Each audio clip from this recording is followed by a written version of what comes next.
السلام علیکم ورحمۃ اللہ وبرکاتہ۔ بسم اللہ الرحمن الرحیم۔ حضرات گرامی،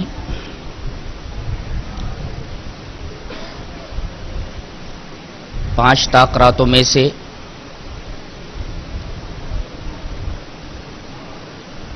آج یہ پہلی تاقرات ہے۔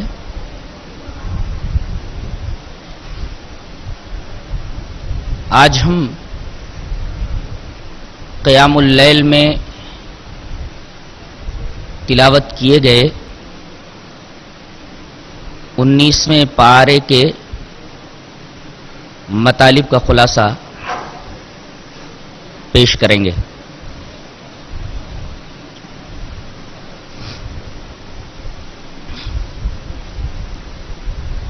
پارہ اس طرح شروع ہو رہا ہے: وقال الذين لا يرجون لقاءنا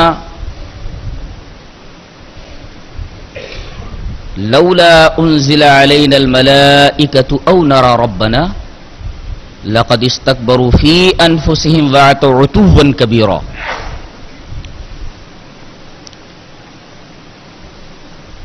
کہ جو لوگ آخرت پر یقین نہیں رکھتے، اپنے رب سے ملاقات کی امید نہیں رکھتے،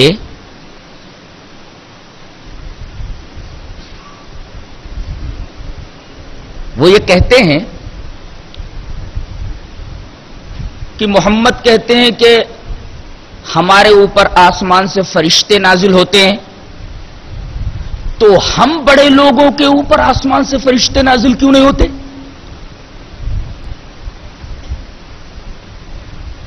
اسی طرح ہمارے سامنے اللہ بے حجاب ہو کر کے کیوں نہیں آ جاتا؟ اللہ نے ارشاد فرمایا کہ یہ بات وہ نہیں بول رہے ہیں، ان کا تکبر بول رہا ہے، ان کی سرکشی اور ان کا عدوان بول رہا ہے۔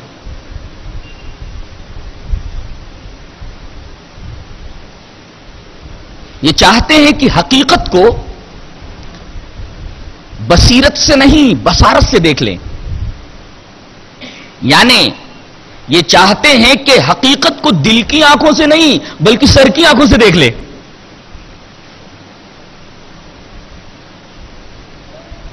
اگر انہیں سر کی آنکھوں سے حقیقت کا مشاہدہ کرا دیا جائے تو پھر امتحان کا کوئی مقصد ہی باقی نہیں رہتا۔ جہاں تک ان کے مطالبے کا معاملہ ہے کہ ہمارے اوپر فرشتے نازل کیوں نہیں ہوتے، نازل ہوں گے، یہ انتظار کریں۔ ان کی موت کے وقت فرشتے آئیں گے، یہ جب فرشتوں کو اس وقت دیکھیں گے تو آج یہ فرشتوں کو دیکھنے کا مطالبہ کر رہے ہیں نا، دیکھتے ان کی گھگی بن جائے گی، پھر یہ کیا بولیں گے؟ اللہ تبارک و تعالی نے ارشاد فرمایا: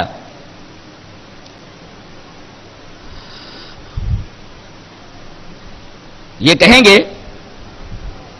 یوم یرون الملائکۃ لا بشرا یومئذ للمجرمین ویقولون حجرا محجورا۔ جس دن یہ ملائکہ کو دیکھ لیں گے تو ان کے لیے کوئی خوشخبری کی بات نہیں ہوگی، ان کے لیے کوئی گڈ ٹائڈنگ نہیں ہوگی، کوئی گلیڈ ٹائڈنگ نہیں ہوگی، ان کے لیے کوئی اچھی خبر، کوئی اچھی اطلاع نہیں ہوگی، اور فرشتوں کو دیکھتے ہی یہ کہیں گے ہجرم محجورا۔ زمانے جاہلیت میں جب کوئی شخص یہ دیکھتا کہ اس کا دشمن اس کے اوپر حملہ کرنا چاہتا ہے تو وہ چلا پڑتا ہجرم محجورا، ہجرم محجورا۔ جیسے ہم لوگ بولتے ہیں ارے دور دور، میرے قریب مت آنا، ڈونٹ کم نیئر می، میرے قریب مت آنا۔ تو آج تو یہ فرشتوں کو دیکھنے کا مطالبہ کر رہے ہیں نا، فرشتوں کو دیکھیں گے، یہ اس کا ایک وقت ہے، لیکن جب فرشتے ان کو نظر آئیں گے تو وہ وقت ان کے لیے کچھ اچھا وقت نہیں ہوگا. فرشتوں کو دیکھ کر کے ان کا یہ حال ہوگا، وہ ہجرم محجورہ پکار اٹھیں گے.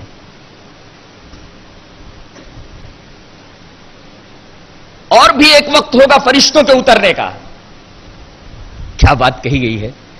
یوم تشقق السماء بالغمام ونزل الملائکۃ تنزیلا، کہ جس دن آسمان پھٹ پڑے گا بدلیوں کے ساتھ. یعنی آسمان سے ایک بدلی آسمان کو چیرتی ہوئی زمین کی طرف آئے گی. یہ بدلی کیسی ہوگی؟ در حقیقت یہ فرشتوں کا ایک بہت بڑا لشکر ہوگا. فرشتے اتنی تعداد میں ہوں گے کہ زمین پر کھڑے ہونے والا آدمی جب اوپر دیکھے گا تو اسے صرف ایک بدلی نظر آئے گی. اس وقت فرشتوں کا اس طرح کا نزول اس بات کی طرف اشارہ ہوگا کہ آج سے زمین پر انسانوں کی خلافت کو منسوخ کیا جا رہا ہے. انسانوں کی خلافت کو کل عدم قرار دیا جا رہا ہے، اور آج تمام کے تمام انسان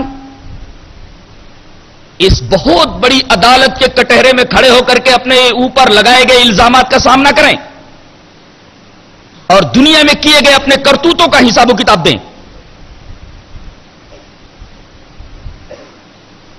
اس وقت بھی فرشتوں کا نزول ان کے لیے کچھ اچھا نہیں ہوگا، اس لیے کہ اس وقت جب یہ فرشتوں کو دیکھیں گے تو اس وقت ان کا حال پہلے حال سے زیادہ خراب ہوگا.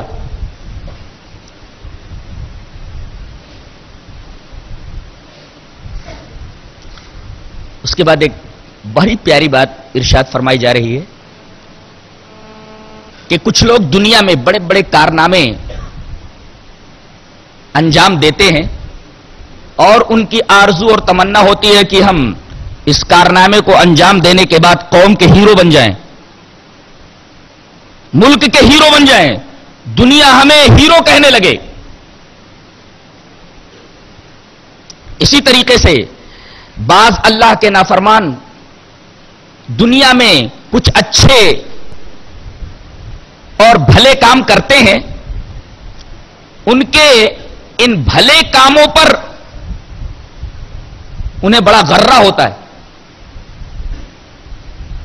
بڑا غرور ہوتا ہے. قرآن حکیم کہتا ہے کہ یہ جو دنیا میں بڑے بڑے کارنامے انجام دے کر کے ہیرو بنے بیٹھے ہیں، کل قیامت کے دن کے کارناموں کو ہباء منصورا کر دیا جائے گا. یعنی ان کے کارناموں کو بکھرا ہوا غبار بنا دیا جائے گا، بکھرے ہوئے غبار کی طرح بے وقات، بے مصرف اور بے وزن کر دیا جائے گا. کہ جن کارناموں کی وجہ سے تم دنیا میں ہیرو بن گئے تھے، ان کارناموں کی ہمارے ہاں کوئی وقات نہیں ہے، ان کارناموں کا ہمارے ہاں کوئی وزن نہیں ہے، ان کارناموں کا ہمارے ہاں کوئی مصرف نہیں ہے. ان کے کارنامے کیسے ہو جائیں گے؟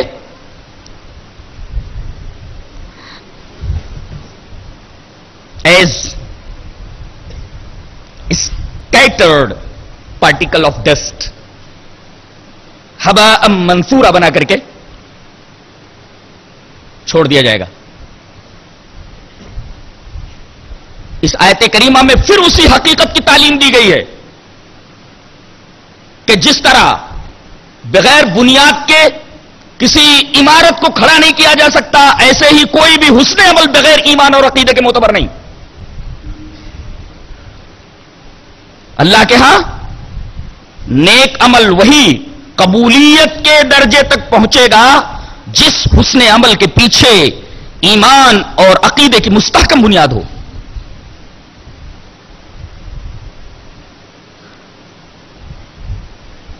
قرآن حکیم کے بولنے کا انداز کتنا پیارا ہے، کیا اسٹائل آف ٹاکنگ ہے. اس کے بعد مشرکین کے ایک اعتراض کا بڑا ہی خوبصورت جواب دیا جا رہا ہے کہ محمد یہ کہتے ہیں صلی اللہ علیہ وسلم کہ میرے اوپر ایک بڑا ہی معزز فرشتہ جبرائیل اترتا ہے اور وہی اللہ کے حکم سے یہ مبارک کلام میرے اوپر نازل کرتا ہے، وحی کرتا ہے. تو اس فرشتے کو بار بار کیوں تکلیف دی جا رہی ہے؟ قرآن کو جملہ واحدہ ایک ہی ساتھ کیوں نہیں محمد صلی اللہ علیہ وسلم پر اتار دیا گیا؟ اعتراض یوں نقل کیا گیا، وقال الذين كفروا لولا نزل عليه القرآن جملة واحدة.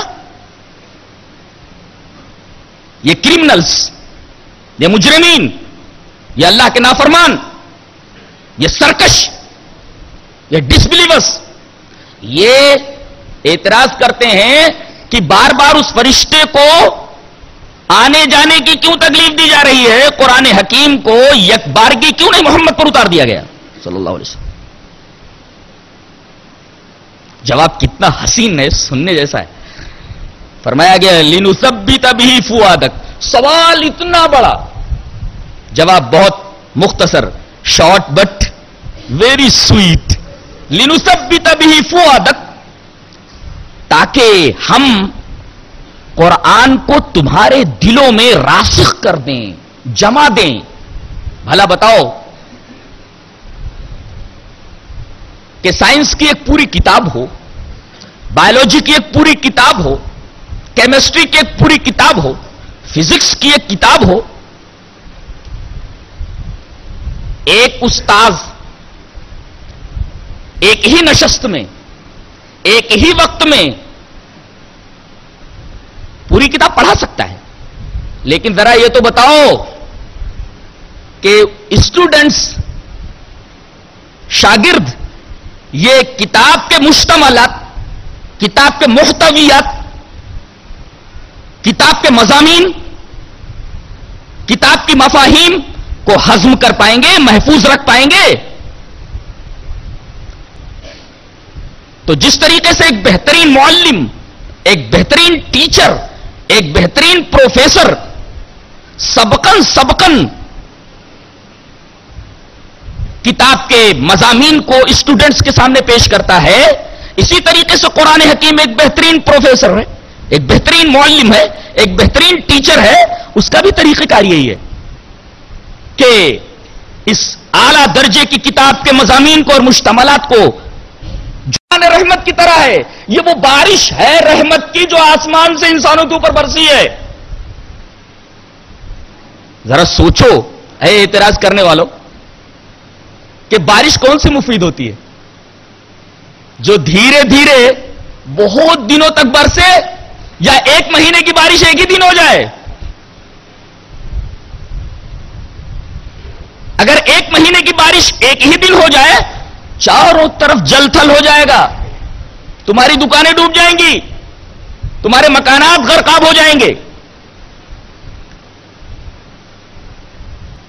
تو جس طریقے سے رفتہ رفتہ وقتاً فوقتاً بارش زمین اور زمین والوں کے لیے بے حد مفید ہوتی ہے، اسی طریقے سے قرآن رحمت کی بارش ہے، یہ بھی اسی طریقے سے رفتہ رفتہ اتر رہی ہے تاکہ اس کا فائدہ عام ہو جائے.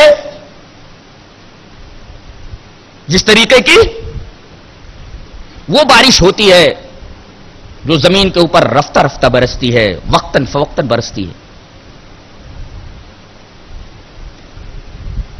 اس سوال کا ایک دوسرا جواب دیا جا رہا ہے. انداز بدل کر کے، وَلَا يَأْتُونَكَ بِمَثَلٍ إِلَّا جِئْنَاكَ بِالْحَقِّ وَأَحْسَنَ تَفْصِيلًا. کیا بات ہے، کیا جواب ہے. کہا جا رہا ہے کہ ذرا یہ بتاؤ کہ کوئی آدمی کوئی اعتراض کرتا ہے تو جب وہ اعتراض کرے اسی وقت اس اعتراض کا جواب دے دیا جائے، یہ بہتر ہے کہ تمام شکوک و شبہات اور تمام اعتراضات کے جوابات ایک ساتھ دے دیے جائیں؟ یعنی انسان جب اعتراض کرے تو اس کا جواب برمحل کب ہوگا؟ جب اعتراض ہو جائے اس کے بعد جواب دیا جائے، تب جواب برمحل ہوگا، نہ یہ کہ تمام شکوک و شبہات کے جوابات، تمام اعتراضات کے جوابات ایک ہی دم دے دیے جائے۔ یہ طریقہ زیادہ مفید نہیں ہے، لہذا جو مفید طریقہ تھا وہ قرآن حکیم نے اختیار کر لیا۔ اس کے بعد قرآن حکیم کی دو صفتیں بیان کی جا رہی ہیں، بڑی پیاری صفتیں ہیں۔ وَلَا يَأْتُونَكَ بِمَثَلٍ إِلَّا جِئْنَاكَ بِالْحَقِّ وَأَحْسَنَ تَفْسِيرًا۔ ایک صفت تو قرآن کی ہے حق، اور دوسری صفت ہے وَأَحْسَنَ تَفْسِيرًا۔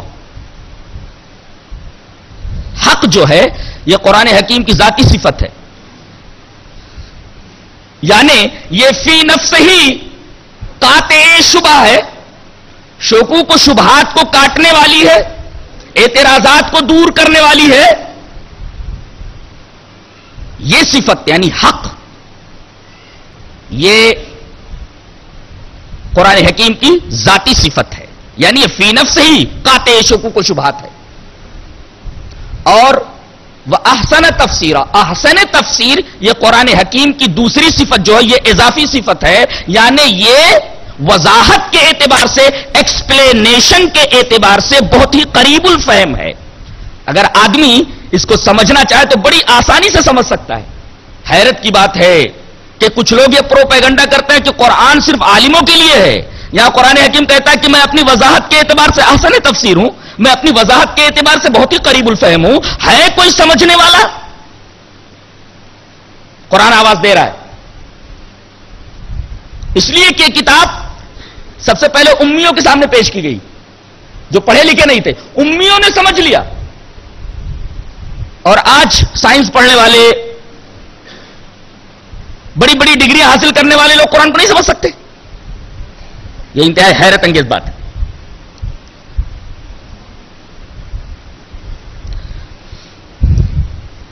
اس کے بعد یہ ذکر کیا گیا کہ ان کی گمراہی کی بنیاد میں، یہ جو اللہ کے نافرمان ہیں، یہ جو گمراہ ہیں، ان کی گمراہی کی بنیاد میں کوئی اجتہادی اور کوئی عقلی شبہ نہیں ہے، بلکہ اس کے پیچھے اس گمراہی میں اتباع ہوائے نفس موجود ہے۔ اللہ نے فرمایا ارأیت من اتخذ الہہ ہواہ، کہ آپ دیکھتے نہیں کہ اس نے اپنی خواہشوں کو اپنا معبود بنا لیا ہے۔ یہ گمراہ کیوں ہوئے؟ اتباع ہوائے نفس کی وجہ سے، کسی عقلی اور اجتہادی شبہے کی بنیاد پر یہ گمراہ نہیں ہوئے۔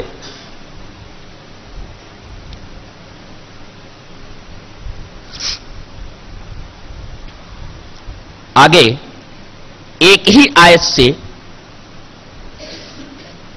باس بادل موت کو بھی ثابت کیا جا رہا ہے اور اللہ کی توحید کو بھی۔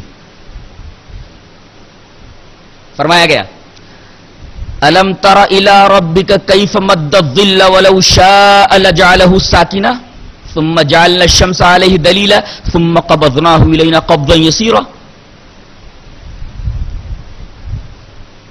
ذرا دیکھیں آپ کہ اللہ نے سائے کو کیسے پھیلا دیا ہے۔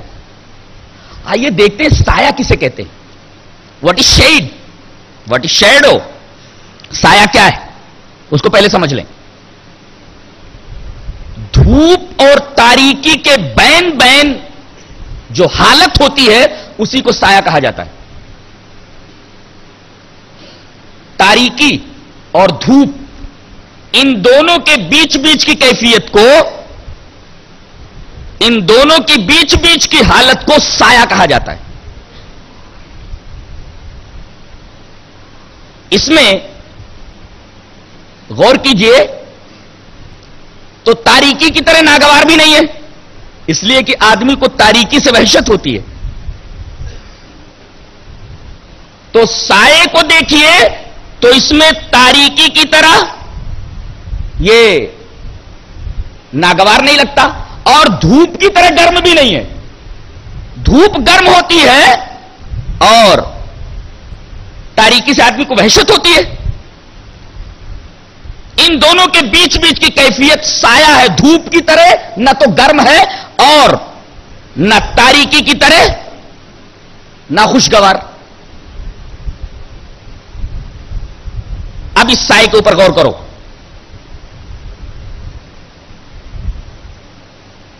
جب سورج نکلتا ہے, جیسے جیسے بڑھتا ہے, بالکل اس کے اپوزٹ سمت کے اندر سایہ بڑھتا چلا جاتا ہے. سورج جب نکلتا ہے اور جیسے جیسے بڑھتا چلا جاتا ہے, اس کے مخالف سمت میں, اپوزٹ ڈائریکشن میں سایہ بڑھتا چلا جاتا ہے. اور جب آفتاب نصف النہار کو پہنچ جاتا ہے, عین دوپہر کے وقت ہر شے کا سایہ اس کی جڑ میں جا کر کے غائب ہو جاتا ہے. اللہ نے فرمایا کہ بقا اور فنا کا مشاہدہ تو روز مرہ تمہیں کرایا جا رہا ہے.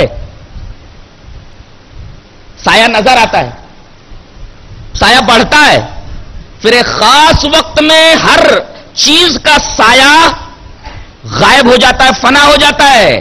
ایسے ہی تمہیں ایک دن مر جانا ہے اور پھر دوبارہ جب سورج نکلتا ہے تو پھر وہی سایہ بڑھنے لگتا ہے. تو جب دوسرے عالم کا سورج طلوع ہوگا, پھر تم اسی طریقے سے اپنی اپنی جڑوں سے نکل آؤ گے جیسے سورج نکلنے پر سائے ہر شے کی جڑوں سے باہر نکل آتے. کتنا لطیف استدلال ہے. ایسا استدلال قرآن حکیم ہی کر سکتا ہے. پھر توحید کی دلیل بھی اللہ نے سائے ہی کو بنایا ہے کہ دیکھو ہر چیز کا سایہ اس کے مخالف سمت میں پڑتا ہے.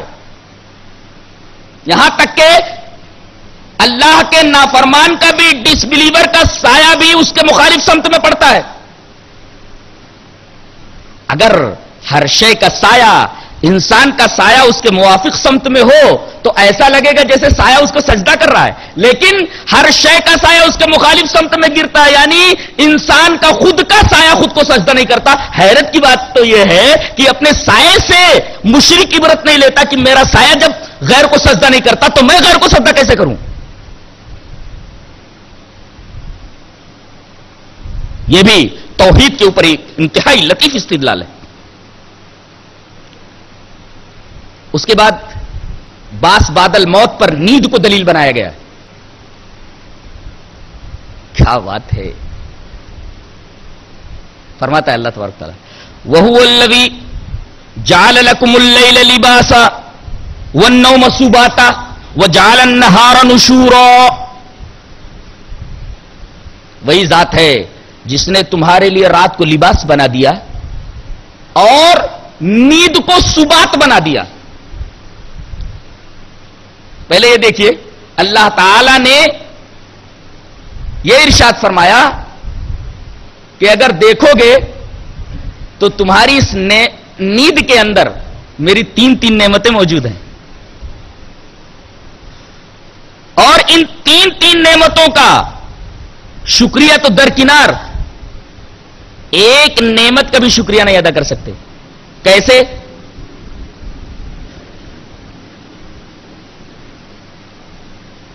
نیند میری ایک بہت بڑی نعمت اس ناحیے سے ہے کہ وہ سبات ہے. سبات کا مطلب تکان کو کاٹ دینے والی, ٹینشن کو کاٹ دینے والی. آدمی کتنا ہی تھکا ہوا ہو, سو جائے تو اس کی تکان دور ہو جاتی ہے, نیند تکان کو کاٹ دیتی ہے. اسی طرح سے آدمی کسی ذہنی ٹینشن میں مبتلا ہو, نیند آ جائے اسے تو اس کا ٹینشن دور ہو جاتا ہے.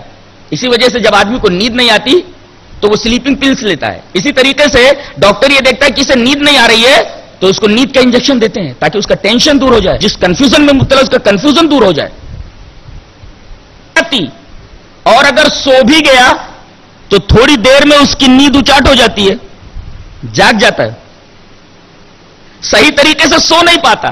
اللہ فرماتا ہے میں نے نیند کو تمہاری پورا کرنے کے لیے رات بنا دی ہے. رات بالکل نیند کے موافق ہے. اس طرح تمہاری نیند کی تکمیل ہو جاتی ہے. یہ ہماری دوسری نعمت ہے. اور غور کرو تو اس میں ایک تیسری نعمت بھی ہے میری. وہ کیا؟ کہ ہم نے صرف انسانوں ہی کے اوپر نہیں بلکہ تمام جانداروں کے اوپر رات میں جبری طور پر نیند لازم کر دی ہے. جانور بھی سو جاتے ہیں، انسان بھی سو جاتے ہیں. درختوں کو دیکھو تو وہ بھی ایسا لگتا ہے جیسے خاموش کھڑے ہوئے ہوں. چاروں طرف سناٹے کا راج ہوتا ہے. چاروں طرف سناٹے کی حکومت ہوتی ہے.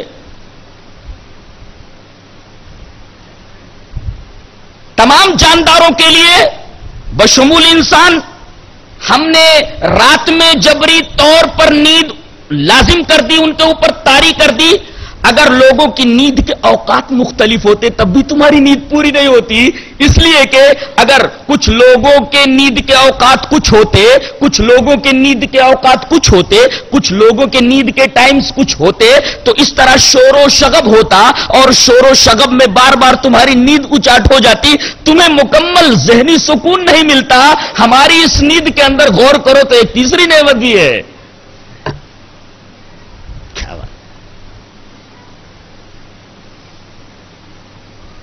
یہ تو نیند کے اندر تین نعمتیں ہوئی. ایک نعمت میں تین نعمت. اور پھر اسی نیند کو باس بعد الموت کی دلیل بنایا گیا ہے کہ تم سو جاتے ہو تھوڑے سے وقفے کے لیے. تمہاری نیند کا دورانیہ بڑا مختصر ہوتا ہے اور اس کے بعد تم بیدار ہو جاتے ہو. اور تمہاری بیداری کا دورانیہ بھی مختصر ہی ہوتا ہے. ذرا غور کرو کہ نیند ایک مختصر موت ہے. غور کرو، نیند ایک مختصر موت ہے اور بیداری ایک مختصر زندگی. تو کیوں نہیں تمہاری عقل میں یہ بات آ رہی ہے کہ ایک لمبی نیند کے بعد ایک لمبی بیداری ہو؟ عالم برزخ میں موت کے بعد تمہیں ایک لمبی نیند سلا دیا جائے اور پھر ایک لمبی بیداری کہ جہنم میں جہنمی چلے جائیں ہمیشہ بیدار اور جنت میں جنتی چلے جائیں ہمیشہ بیدار. اللہ تبارک و تعالیٰ نے نیند کو باس بعد الموت کی بڑی ہی حسین دلیل بنایا ہے.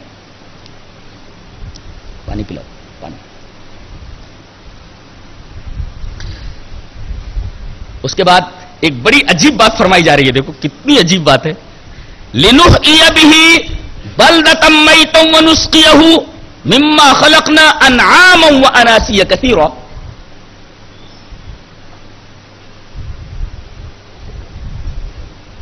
فرمایا گیا کہ آسمان سے بارش کے نزول کے مقاصد کی یہ ترتیب ہے. بارش زمین پر نازل ہوتی ہے. نزول بارش کے نزول بارہ کے مقاصد کیا ہوتے ہیں بتاؤ. پہلا مقصد ہوتا ہے پودوں کو زندگی بخشی جائے. یہ ترتیب ہے. ترجیح اول نباتات، ترجیح ثانی حیوانات میں خلقنا انعاما، ترجیح ثالث اناسیہ کثیرہ انسان. پہلی ترجیح بارش اس لیے ہوتی ہے تاکہ نباتات زندہ رہیں. ترجیح دوم بارش کا ایک مقصد ہے ترجیح دوم کہ حیوانات زندہ رہیں. اور پھر تیسرے نمبر پہ ترجیح ثانی انسان کے فائدے کے لیے بارش ہوتی ہے. ایسی ترتیب کیوں رکھی گئی؟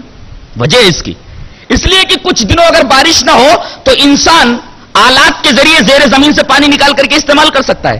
لیکن بھلا بتاؤ کہ زیر زمین آلات کے ذریعے حیوانات کیسے پانی استعمال کر سکتے ہیں؟ کیسے نکال سکتے ہیں؟ نباتات کیسے نکال سکتے ہیں؟ چلو حیوانات چل پھر کر کے کہیں تھوڑا بہت پانی حاصل کر لیتے ہیں لیکن نباتات تو اپنی جگہ رہتے ہیں نا. بیچارے گونگے بہرے لنگڑے لولے. تو لہذا سب سے زیادہ پانی کے مستحق تو یہ ہے کہ چل پھر نہیں سکتے، اپنی جگہ کھڑے رہتے ہیں. بھوکے پیاسے. لہذا ہم نے پہلی ترجیح انہی کو دی ہے. جانور تھوڑا چل پھر کر کے اپنی تشنگی کا انتظام کر لیتے ہیں. لہذا دوسرے نمبر پہ بارش برسانے کا مقصد ہمارا یہ ہے کہ حیوانات سیراب ہوں.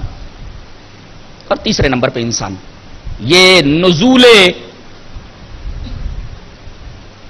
12 کے مقاصد کی ترتیب بیان کی گئی.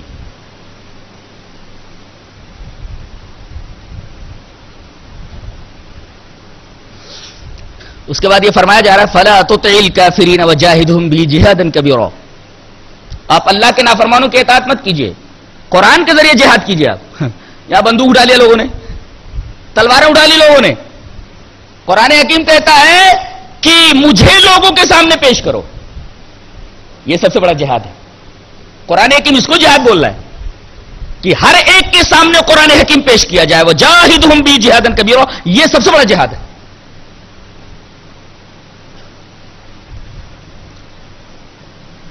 آگے عباد الرحمان کی, رحمان کے بندوں کی 13 صفتیں بیان کی جا رہی ہیں کہ یہ 13 صفتیں جن کے اندر ہیں وہ حقیقت میں رحمان کے بندے. آیات پڑھتا ہوں. وَعِبَادُ الرَّحْمَنِ الَّذِينَ يَمْشُونَ عَلَى الْأَرْضِ هَوْنًا وَإِذَا خَاطَبَهُمُ الْجَاهِلُونَ قَالُوا سَلَامًا وَالَّذِينَ يَبِيتُونَ لِرَبِّهِمْ سُجَّدًا وَقِيَامًا وَالَّذِينَ يَقُولُونَ رَبَّنَا اصْرِفْ عَنَّا عَذَابَ جَهَنَّمَ إِنَّ عَذَابَهَا كَانَ غَرَامًا إِنَّهَا سَاءَتْ مُسْتَقَرًّا وَمُقَامًا وَالَّذِينَ إِذَا أَنفَقُوا لَمْ يُسْرِفُوا وَلَمْ يَقْتُرُوا وَكَانَ بَيْنَ ذَلِكَ قَوَامًا وَالَّذِينَ لَا يَدْعُونَ مَعَ اللَّهِ إِلَٰهًا آخَرَ وَلَا يَقْتُلُونَ النَّفْسَ الَّتِي حَرَّمَ اللَّهُ إِلَّا بِالْحَقِّ وَلَا يَزْنُونَ وَمَن يَفْعَلْ ذَلِكَ يَلْقَ أَثَامًا يُضَاعَفْ لَهُ الْعَذَابُ يَوْمَ الْقِيَامَةِ وَيَخْلُدْ فِيهِ مُهَانًا إِلَّا مَن تَابَ وَآمَنَ وَعَمِلَ عَمَلًا صَالِحًا فَأُولَٰئِكَ يُبَدِّلُ اللَّهُ سَيِّئَاتِهِمْ حَسَنَاتٍ وَكَانَ اللَّهُ غَفُورًا رَّحِيمًا وَمَن تَابَ وَعَمِلَ صَالِحًا فَإِنَّهُ يَتُوبُ عَلَى اللَّهِ مَتَابًا وَالَّذِينَ لَا يَشْهَدُونَ الزُّورَ وَإِذَا مَرُّوا بِاللَّغْوِ مَرُّوا كِرَامًا وَالَّذِينَ إِذَا ذُكِّرُوا بِآيَاتِ رَبِّهِمْ لَمْ يَخِرُّوا عَلَيْهَا صُمًّا وَعُمْيَانًا وَالَّذِينَ يَقُولُونَ رَبَّنَا هَبْ لَنَا مِنْ أَزْوَاجِنَا وَذُرِّيَّاتِنَا قُرَّةَ أَعْيُنٍ وَاجْعَلْنَا لِلْمُتَّقِينَ إِمَامًا.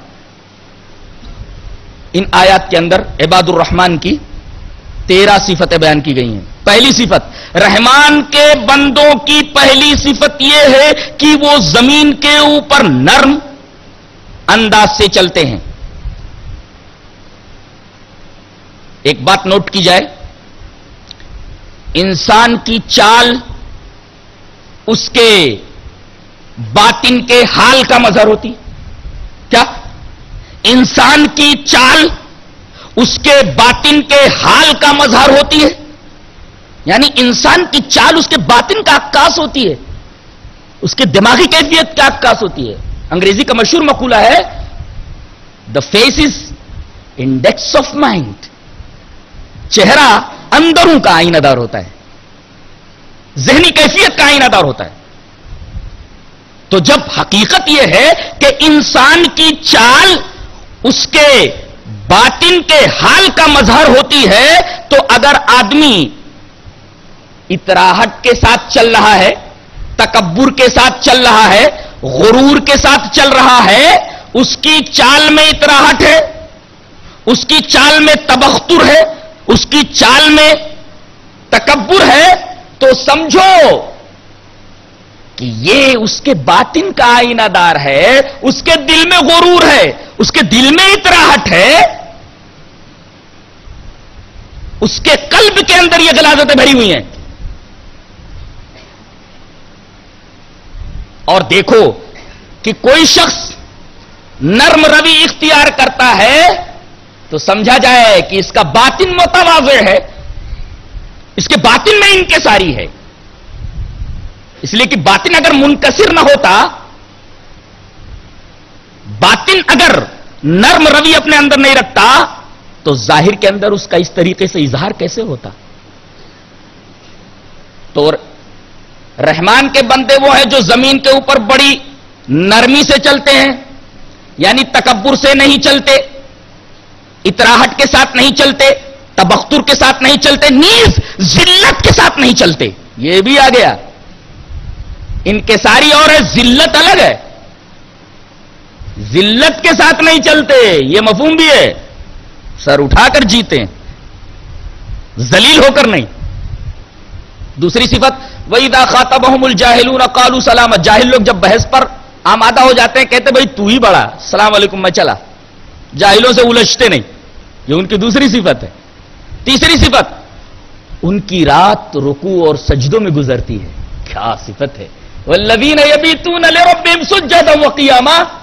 رات میں وہ اللہ کے سامنے کھڑے ہوتے ہیں، زاروں قطار روتے ہیں، اپنے گناہوں کی معافی مانگتے ہیں، اپنی کتاب زندگی کے اوراق کھول کر دیکھتے ہیں اور یہ دیکھتے ہیں کہ کتاب زندگی کے کون سے اوراق سیاہ ہیں، کون سے روشن ہیں. روشن اوراق کو دیکھ کر کے خوش ہوتے ہیں اور تاریک اور کالے اوراق کو دیکھ کر کے رنجیدہ ہوتے ہیں اور اللہ تبارک و تعالی سے اس کی معافی مانگتے ہیں، روتے ہیں. رکوع اور سجدہ میں ان کی راتیں گزرتی ہیں. چوتھی صفت والذین یقولون ربنا اصرف عنا عذاب جہنم. چوتھی صفت یہ ہے کہ وہ عذاب جہنم سے بہت ڈرتے ہیں. ہمیشہ وہ یہ کہتے رہتے کہ اے اللہ ہمیں دوزخ کے عذاب سے بچائے رکھنا، دوزخ میں ہمیں داخل مت کرنا. چوتھی صفت. پانچویں صفت جب خرچ کرتے ہیں تو اسراف نہیں کرتے اور نہ بخیلی کرتے ہیں. یعنی ایک ہے ہاتھ بند کر لینا، یہ بھی صحیح نہیں ہے، اور ایک ہے ہاتھ کھول دینا، یہ بھی صحیح نہیں ہے. اس لیے کہ اگر آپ نے ہاتھ کھول دیا تو آپ فٹ پاتھ پہ آ جائیں گے، اور اگر آپ نے ایک دم ہاتھ بند کر لیا تو آپ کنجوس، لئیم، بخیل، پھٹیچر گردانے جائیں گے. تو ان دونوں کے درمیان رہیے. والذین اذا انفقوا، جب خرچ کرتے تو لم یسرفوا ولم یقتروا، نہ تو اسراف کرتے ہیں نہ مٹھی بند رکھتے ہیں اور نہ مٹھی ایک دم کھول دیتے ہیں. یہ ان کی ایک صفت. اس کے بعد یہ کہا جا رہا ہے کہ یہ شرک نہیں کرتے. والذین لا يدعون مع اللہ الہا آخر، اللہ کے علاوہ کسی کو معبود نہیں بناتے، شرک نہیں کرتے. اگلی صفت ولا يقتلون الناس ولا يقتلون، یہ کسی انسان کو ناحق قتل نہیں کرتے. ولا يقتلون النفس التي حرم الله الا بالحق. اگلی صفت ولا يزنون، زنا نہیں کرتے، دور رہتے ہیں بدکاریوں سے. اس کے بعد کہا گیا کہ کبھی کسی مومن سے گناہ ہو جائے تو فوراً توبہ کر لے، توبہ کرنے کے بعد عمل صالح کرے. ومن تاب وعمل صالحا، توبہ کے بعد عمل صالح کرے. یہاں توبہ کی حقیقت بیان کر دی گئی کہ صرف زبان سے توبہ توبہ کر دینے سے اور تسبیح پڑھ لینے سے توبہ نہیں ہوتی. توبہ کی حقیقت یہ کہ آدمی اپنے فعل بد سے باز آ جائے اور عمل صالح کرنے لگے، پرانی رفتار کو چھوڑ دے، پرانی روش کو چھوڑ دے. یہ ہے توبہ کی حقیقت. اچھا، کچھ لوگ جو ایمان لانے سے پہلے گناہوں میں مبتلا رہے، اب ایمان لا رہے اور نیک عمل کر رہے، اللہ تبارک تعالیٰ فرما رہا کہ ان کی برائیوں کو نیکیوں میں بدل دے. عجیب بات ہے، برائی جو کر چکے ہیں ان کو نیکیوں میں بدل دے گا. یہ حیرت انگیز بات ہے. اچھا، ذرا مجھے کوئی سمجھا سکتا ہے کہ برائی نیکی میں کیسے بدلتی ہے؟ اس کو تمثیل سے سمجھا رہا ہوں، آج لے کر جاؤ یہاں سے. برائی نیکی میں کیسے بدلتی ہے، اس کی تمثیل.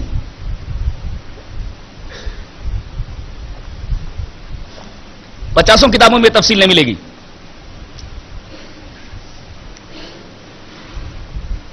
بارش کے دنوں میں آپ نے دیکھا ہوگا کہ جب ندی بھر جاتی ہے تو پانی اس کا گدلا ہو جاتا ہے.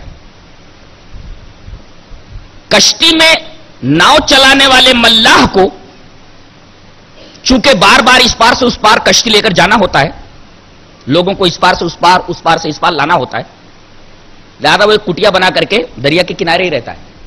اب ظاہر ہے کہ وہ بستی بار بار جا کر کے اپنی ضرورت کے لیے کافی پانی نہیں لا سکتا، تو وہ کیا کرتا ہے، ایک برتن کے اندر وہ گدلا پانی لے آتا ہے.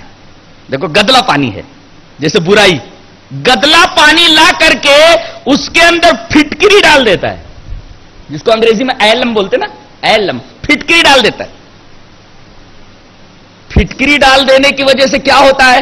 تھوڑی دیر کے اندر یہ دیکھا جاتا ہے کہ پوری کی پوری مٹی نیچے بیٹھ جاتی ہے اور صاف و شفاف پانی اوپر آ جاتا ہے. یہ ہے فَأُولَٰئِكَ يُبَدِّلُ اللَّهُ سَيِّئَاتِهِمْ حَسَنَاتٍ.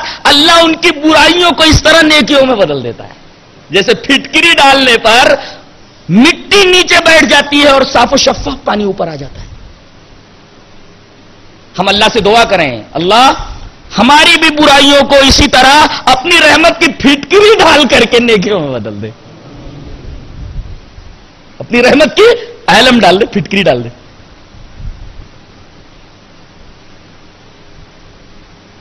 اگلی صفت عباد الرحمان کی والذین لا یشہدون الزور. یہ زور میں حاضر نہیں ہوتے. یہ زور کیا ہے؟ امام قرطبی نے زور کی تفسیر کی ہے محاذر الکذب, جھوٹ کی محفلیں, ایسی تقریبیں جہاں پر اختلاط مرد و زن ہوں, عورتیں بے نقاب بے حجاب ادھر ادھر گھوم رہی ہوں, مردوں سے کوئی پردہ نہ ہو. اس زور کے دائرے میں کاکٹیل پارٹیاں بھی آ گئیں, کلچرل شوز بھی آ گئے,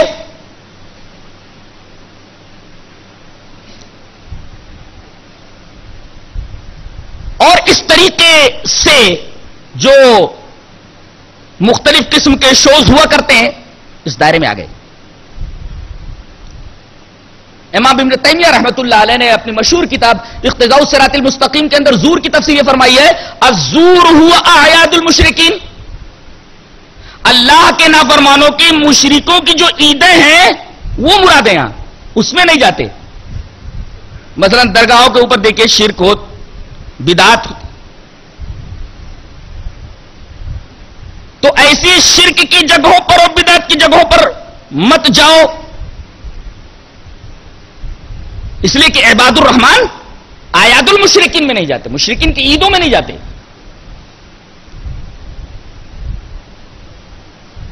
مجاہد نے اس کی تفسیر کی الغنا لا یشهدون الزور اے لا يسمعون الغنا, گانا نہیں سنتے, یہ مطلب ہے لا یشهدون الزور کا. یہ بھی ہے عباد الرحمان کی ایک صفت, گانا نہیں سنتے.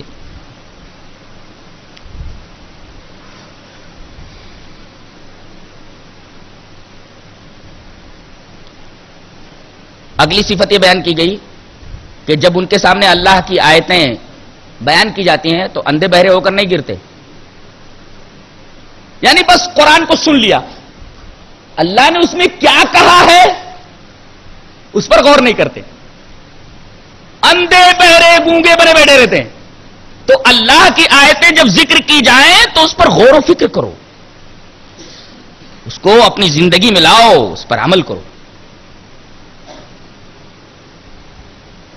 اور وَإِذَا مَرُّوا بِاللَّغْوِ مَرُّوا كِرَامًا, لغو باتوں کے پاس سے جب گزرتے ہیں تو بڑے بہترین انداز میں, کریمانہ انداز میں ادھر سے گزر جاتے ہیں. لغو کسے کہتے ہیں؟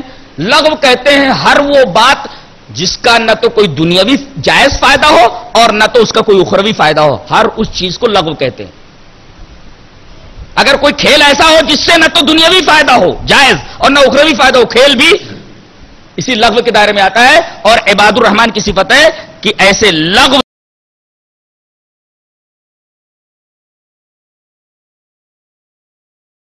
اللہ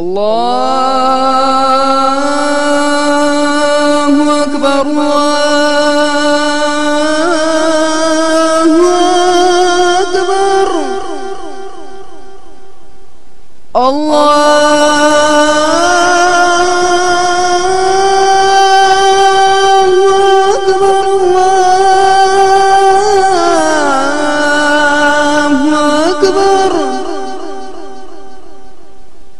اشہد ان لا الہ الا اللہ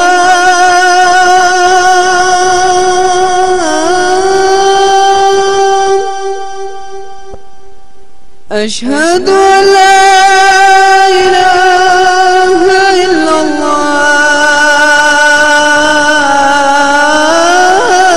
اگر کوئی کھیل ایسا ہو جس سے نہ تو دنیاوی فائدہ ہو جائز اور نہ اخروی فائدہ ہو, کھیل بھی اسی لغو کے دائرے میں آتا ہے. اور عباد الرحمان کی صفت ہے کہ ایسے لغو چیزوں سے وہ احتراز کرتے ہیں ادھر سے کریمانہ انداز سے گزر جاتے ہیں. اور 13ویں آخری صفت کہا کہ یہ دعا کرتے رہتے ہیں کہ اے اللہ ہمارے گھر کا ماحول بہت پیارا بنا. والذین یقولون ربنا هب لنا من ازواجنا وذریاتنا قرۃ اعین. ہماری بیویوں کو, ہماری بچیوں کو, ہمارے بچوں کو, بیٹے بیٹیاں بیویاں سب کو آنکھوں کی ٹھنڈک بنا. بیویاں آنکھوں کی ٹھنڈک کب بنتی ہیں؟ جب وہ شوہر کی فرما بردار ہوں, اللہ کی فرما بردار ہوں. بیٹے یہ کب آنکھوں کی ٹھنڈک بنتے ہیں؟ جب وہ اللہ کے فرما بردار ہوں, ماں باپ کے فرما بردار ہوں. بیٹیاں یہ آنکھ کی ٹھنڈک کب بنتی ہیں؟ جب وہ اللہ کی فرما بردار ہوں, روزے نماز کی پابند ہوں, ان کی زندگیوں میں دین ہو. یہاں رک کر کے ایک نقطہ سمجھتے جائیں. نقطہ یہ ہے کہ اللہ تبارک و تعالی نے عورت کے بارے میں صرف ایک بات کہی ہے. وہ بات یہ ہے کہ وہ اپنی عفت اور اپنی عصمت کی حفاظت کرے, اس کا تحفظ کرے. یہ ان کا سب سے بڑا گہنا ہے, سب سے بڑا زیور ہے. عفت اور عصمت لٹا کر کے اعلی ڈگریوں کا کوئی مطلب نہیں ہوتا. قرآن یہ نہیں کہتا کہ اعلی ڈگریاں حاصل کرو اور عفت اور عصمت گما بیٹھو. یہ نقطہ یہی معلوم ہوا. سورہ کریمہ کا اختتام ہو رہا ہے قُلْ مَا يَعْبَأُ بِكُمْ رَبِّي لَوْلَا دُعَاؤُكُمْ. اگر تم اللہ کی عبادت نہ کرتے, دعا سے مراد یہاں عبادت ہے, اگر تم اللہ کی عبادت نہ کرتے تو اللہ کو تمہاری کوئی پرواہ نہیں ہوتی. کتنی جاندار بات کہی گئی ہے. بتاؤ, ہر چیز کی تخلیق کا ایک مقصد ہے. بتائیے, آگ کی تخلیق کا مقصد کیا ہے؟ روشنی دینا, حرارت دینا. پانی کی تخلیق کا مقصد کیا ہے؟ پیاس بجھانا, ناپاکی کو دور کرنا. درخت کی تخلیق کا مقصد کیا ہے؟ پھل دینا. اب سوال یہ ہے کہ درخت اگر پھل دینا چھوڑ دے, سایہ دینا چھوڑ دے, آگ حرارت دینا چھوڑ دے, جلانا چھوڑ دے, پانی پیاس بجھانا چھوڑ دے, تشنگی بجھانا چھوڑ دے, پاکی دور کرنا چھوڑ دے, تو گویا کہ جس مقصد کے تئیں اس کو پیدا کیا گیا تھا وہ مقصد پورا نہیں کر سکا, وہ مر گیا. اور جب درخت سوکھ جاتا ہے تو انسانوں کی نگاہوں میں اس درخت کا کوئی ویلو نہیں ہوتا. کاٹ کر کے اسے چولہے میں ڈال دیتے ہیں, جلا دیتے ہیں اس کو. قدر کب تک رہتی ہے؟ جب تک وہ پھل دیتا رہے, یعنی اپنا مقصد تخلیق پورا کرتا رہے. تو تمہارا مقصد تخلیق کیا ہے؟ اللہ نے فرما دیا سورہ زاریات میں وَمَا خَلَقْتُ الْجِنَّ وَالْإِنسَ إِلَّا لِيَعْبُدُونَ. اللہ تبارک و تعالی نے تمام جنوں اور انسانوں کو اس لیے پیدا کیا ہے تاکہ وہ اللہ کی عبادت کریں. یہ مقصد تخلیق انسانی ہے. اگر انسان اپنے اس مقصد تخلیق کو بھول جائے, سمجھو وہ مر گیا. بتاؤ, اگر تم اللہ کی عبادت نہ کرو تو اللہ تبارک تعالیٰ کی نگاہوں میں تو یوں بھی بے وقت ہو جاؤ گے. وہی بات یہاں کہی گئی ہے قُلْ مَا يَعْبَأُ بِكُمْ رَبِّي لَوْلَا دُعَاؤُكُمْ. اگر تم اللہ کی عبادت نہ کرو تو اللہ تبارک و تعالیٰ کی نگاہ میں تمہاری کوئی قدر و قیمت نہیں ہے. اللہ کو کیا پڑی ہے کہ تمہیں قدر کی نگاہ سے دیکھے, تمہیں وزن کی نگاہ سے دیکھے. تم تو اس کی نگاہ میں خرموہرہ کی حیثیت نہیں رکھتے, کوڑی اور خزف ریزے کی بھی حیثیت نہیں رکھتے.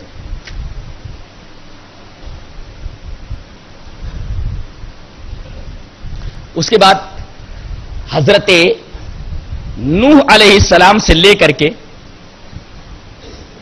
بہت سارے انبیاء کرام کا تذکرہ کیا گیا ہے سورہ شعراء میں. نوح علیہ السلام کے تذکرے سے بات شروع ہو رہی.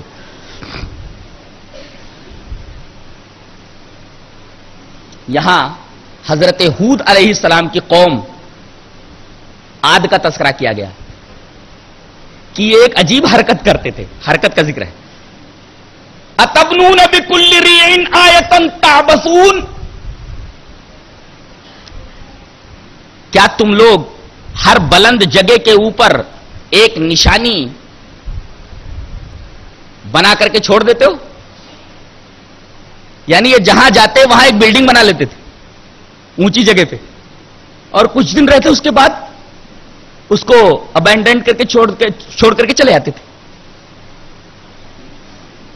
اللہ تبارک و تعالیٰ نے ان کی اس حرکت کے اوپر نکیر فرمائی ہے.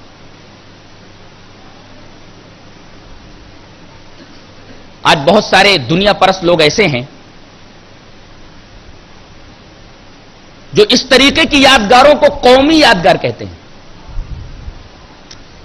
اور ان قومی یادگاروں پر وہ فخر کرتے ہیں، جبکہ یہ فخر کرنے کی چیز نہیں ہے بلکہ یہ افسوس کرنے کی چیز ہے، اس لیے کہ ایسی بیکار قسم کی قومی یادگاریں بنانا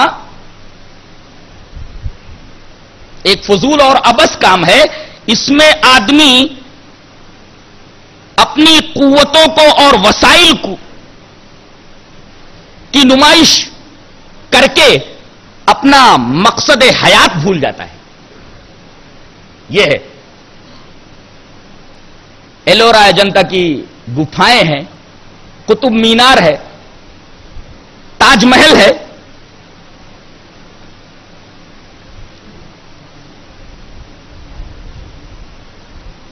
لوگ اسے قومی یادگار کہتے ہیں اور اس پر فخر کرتے ہیں، جبکہ قرآن حکیم کی نگاہ میں یہ ایک مسرفانہ عمل ہے جو بالکل فخر کے قابل نہیں. اور اس سے زیادہ قابل اعتراض وہ درگاہیں ہیں جو بزرگوں کی قبروں کے اوپر تعمیر کر دی گئی اور آج وہ شرک اور بت پرستی کی آماج گاہ بنی ہوئی ہے، شرک اور بت پرستی کے مقامات میں تبدیل ہو گئی.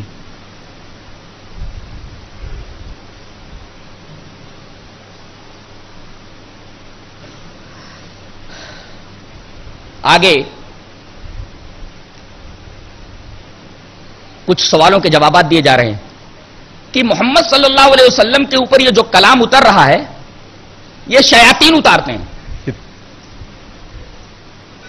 اس کا مطلب یہ ہے کہ سلمان رشدی نے جو کچھ کہا وہ کوئی نئی بات نہیں ہے، اس سے پہلے اس کے آبا و اجداد کہہ چکے ہیں کہ یہ شیطانک ورسز ہے. جو بات اس نے کہی یہ بات مشرکین بھی کہہ چکے ہیں. اللہ تبارک و تعالیٰ اسی کا جواب دے رہا ہے. وما تنزلت به الشیاطین، قرآن شیاطین لے کر نہیں آئے، قرآن شیاطین نے نازل نہیں کیا محمد صلی اللہ علیہ وسلم پر. دلیل دی جا رہی ہے وما ينبغي لهم ولا يستطيعون انهم عن السمع لمعزولون. 3 دلیلیں دی گئی. الفاظ بڑے نپے تلے ہیں، جچے تلے ہیں، لیکن دلیل بڑی ہی مستحکم اور بڑی ہی لاجواب ہے کہ تم کہتے ہو کہ یہ قرآن، یہ کلام جو محمد پیش کر رہے ہیں محمد کے اوپر شیطانوں نے اتارا ہے. قطعاً نہیں. وما تنزلت به الشیاطین، اس کلام کو شیاطین لے کر محمد صلی اللہ علیہ وسلم پر نازل نہیں ہوئے. کیوں؟ وما ينبغي لهم، یہ کلام ذرا غور کرو شیطانوں سے سوٹ کرتا ہے، ان کے مزاج سے ہم آہنگ ہے، اس لیے کہ یہ کلام اچھی باتوں کی طرف رہنمائی کرتا ہے اور شیاطین بری باتوں کی طرف رہنمائی کرتے ہیں. ان کا مزاج ہے، ان کی افتاد طبع ہے کہ بری باتوں کی طرف رہنمائی کرے اور یہ کلام اچھی باتوں کی رہنمائی کر رہا ہے. تو یہ کلام شیطانوں کی افتاد طبع اور شیطانوں کے مزاج سے سوٹ نہیں کرتا، ہم آہنگ نہیں ہے. لہذا تمہارا یہ کہنا بالکل غلط ہے. اور دوسرے ولا یستطیعون، they can not produce it, اس کو یہ پیش بھی نہیں کر سکتے. کیوں؟ اس لیے کہ قرآن منبع ہدایت ہے اور شیطان یہ منبع ضلالت ہے. ان کے پاس جو کچھ بھی ہے وہ گمراہی ہے، یہ ہمیشہ گمراہی ہی پیش کرتے ہیں لوگوں کے سامنے. اب اگر یہ قرآن پیش کرنے لگ جائیں تو یہ تو ایسے ہی ہو گیا جیسے کتا مردار چھوڑ کر کے ہری ہری گھاس کھانے لگے. ایسا ہوتا ہے کیا؟ تمثیل ایسے ہی نکل گئی منہ سے, بڑی پیاری ہے, لیکن جیسے کتا مردار کو چھوڑ کر کے میدان کی ہری ہری گھاس کھانے لگے, ایسا کیسے ہوگا؟ دے کین ناٹ پروڈیوس اٹ, ایسا کر ہی نہیں سکتے وہ, اس لیے کہ شیاطین منبع ضلالت ہے, قرآن منبع ہدایت ہے. ہدایت کی چیزیں شیاطین کیسے پیش کر سکتے ہیں؟ ولا یستطیعون, یہ ایسا کر ہی نہیں سکتے. دے کین ناٹ ڈو اٹ, نہیں کر سکتے ایسا. تیسری دلیل, انہم عن السمع لمعزولون. سوال یہ ہے کہ یہ محمد پر کلام لے کر کے نازل ہو رہے ہیں تو ان کو تو آسمان تک پہنچنے کی اجازت ہونی چاہیے نا, اس لیے کہ کلام وہیں سے آ رہا ہے نا. یہ تو وہاں جانے سے روک دیے گئے ہیں. انہم عن السمع لمعزولون.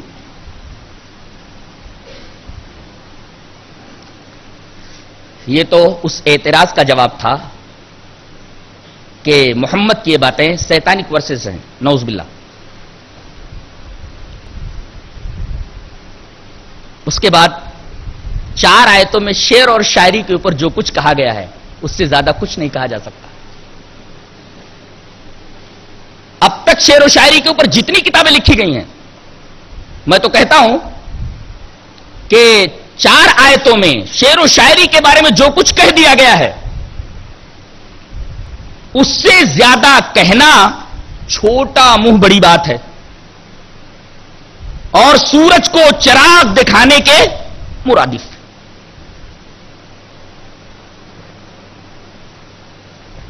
آیتیں دیکھیے, وَالشُّعَرَاءُ يَتَّبِعُهُمُ الْغَاوُونَ.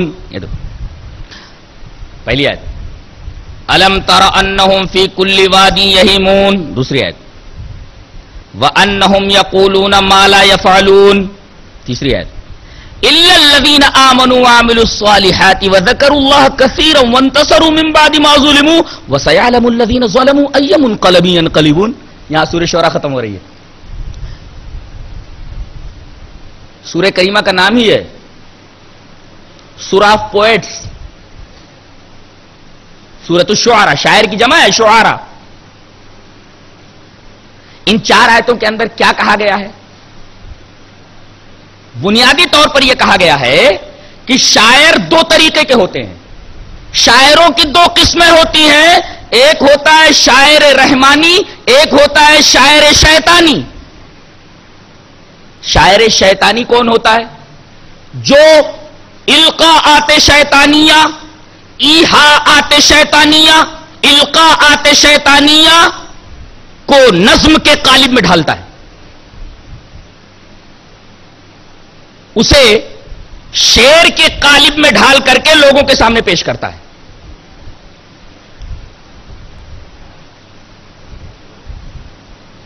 اور دوسرے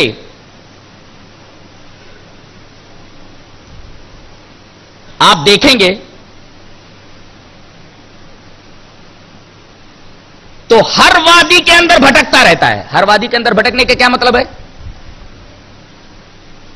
ایک ہی سانس میں وہ اچھی بات بھی کہتا ہے اور ایک ہی سانس میں بری بات بھی کہتا ہے. کبھی حجو کرتا ہے شعر میں, اور کبھی مدح کرتا ہے, کبھی خوشامد, تملق اور مجاملت سے کام لیتا ہے,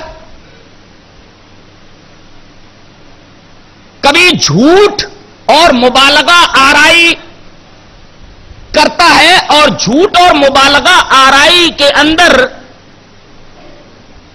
شاعروں کی نظیر نہیں ملتی ہے, شاعروں کی مثال نہیں ملتی ہے.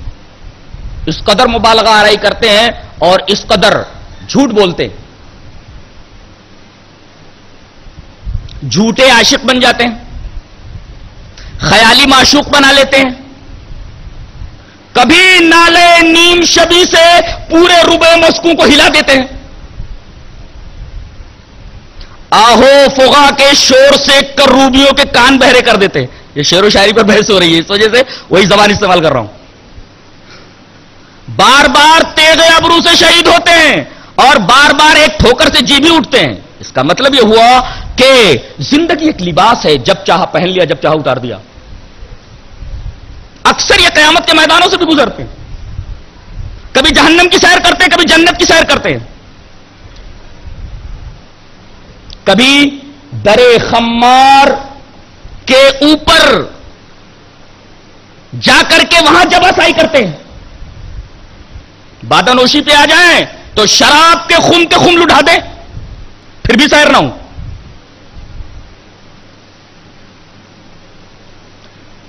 کفر سے مانوس ہیں، ایمان سے بیزار ہیں، دیر کی تعظیم کرتے ہیں، مسجد کی توہین کرتے ہیں. اعجاز مسیحی کو انہوں نے کھیل بنا رکھا ہے اور حسن یوسفی کو ایک تماشا. نمرود کو ابراہیم خلیل اللہ سے ملا دیں اور فرعون کو اللہ تبارک و تعالیٰ کی ذات سے جا بھیڑا دیں. دوزخ کا یوں مذاق اڑاتے ہیں، کیوں نہ جنت سے جہنم کو ملا لے یا رب، کیوں نہ جنت سے جہنم کو ملا لے یا رب. سیر کے واسطے تھوڑی سی فضا اور صحیح. فرشتوں کا مذاق اڑاتے ہیں، فرشتوں کے اوپر پھپتیاں کستے ہیں اس طرح کہ پکڑے جاتے ہیں فرشتوں کے لکھے پر ناحق. آدمی کوئی ہمارا دم تحریر بھی تھا؟ اس طرح فرشتوں کا مذاق اڑایا گیا کہ انہوں نے اپنی مرضی سے سب کچھ لکھ لیا ہے. لکھتے وقت ہمارا آدمی کوئی گواہ تھا؟ قیامت کا مذاق اڑاتے ہیں، جبکہ قیامت کی ہولناکی اتنی ہے، قیامت کی ہولناکی کے باوجود اس کو غیر سنجیدہ انداز میں لیتے ہیں. کہتے ہیں جاتے ہوئے کہتے ہو قیامت کو ملیں گے، کیا خوب قیامت کا ہے گویا کہ کوئی دن اور. اس کا مطلب ہے کہ تیرے مرنے ہی پر قیامت آ گئی، اب اس سے بڑی قیامت کیا ہوگی. دیکھیے قیامت کتنی ہولناک ہے، لیکن اس کے باوجود قیامت کے بارے میں یہ شاعر سنجیدہ نہیں ہے.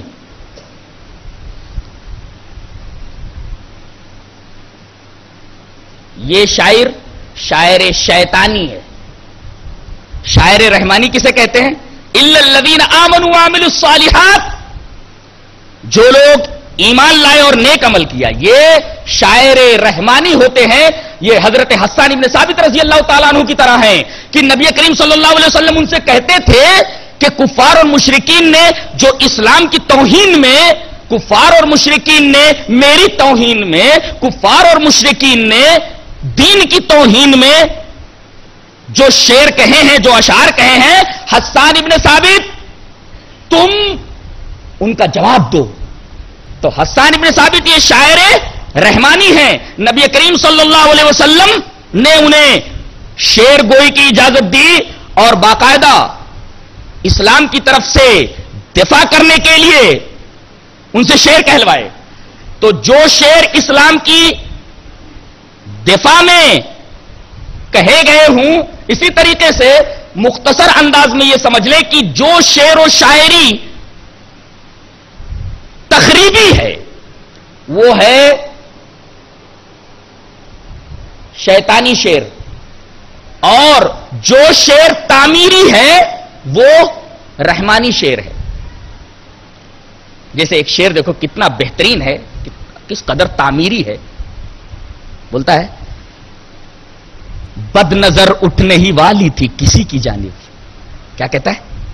بد نظر اٹھنے ہی والی تھی کسی کی جانب، اپنی بیٹی کا خیال آیا تو دل کانپ گیا. کیا شاعری. بد نظر اٹھنے ہی والی تھی کسی کی جانب، اپنی بیٹی کا خیال آیا تو دل کانپ گیا. ہے کیا شعر ہے. وجدان مہک اٹھے، دل تڑپ اٹھے.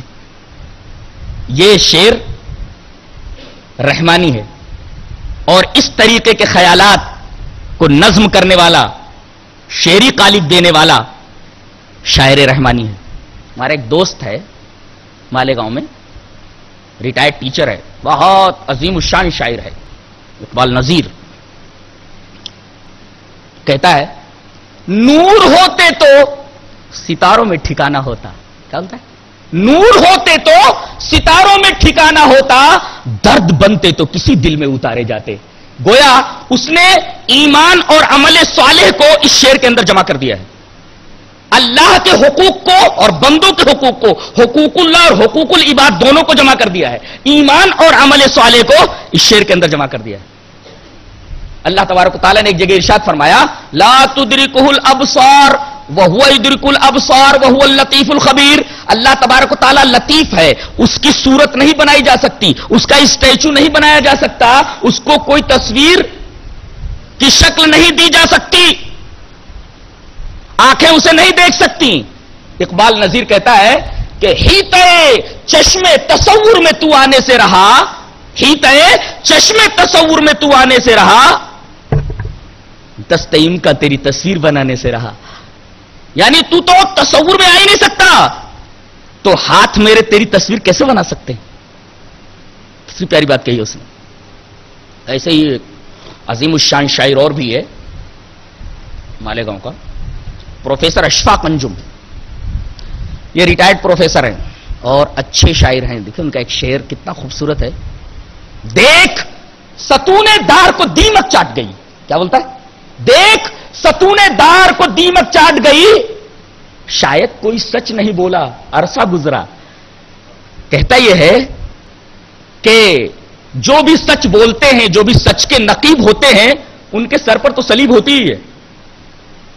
نبی کریم صلی اللہ علیہ وسلم سچ بولے، اپنے شہر سے نکلنا پڑا۔ اسی طریقے سے سقراط نے سچ بولا تو زہر کا پیالہ بیچارے کو پینا پڑا۔ تو یہاں جو بھی سچ بولتا ہے اس کے لیے صلیب ہے۔ اس کا مطلب ستون دار کو بہت دن ہوئے کوئی آدمی اس کے اوپر لٹکائے نہیں گیا، کھا لیا ہے ستون دار کو دیمک نے، شاید کوئی سچ نہیں بولا عرصہ گزرا۔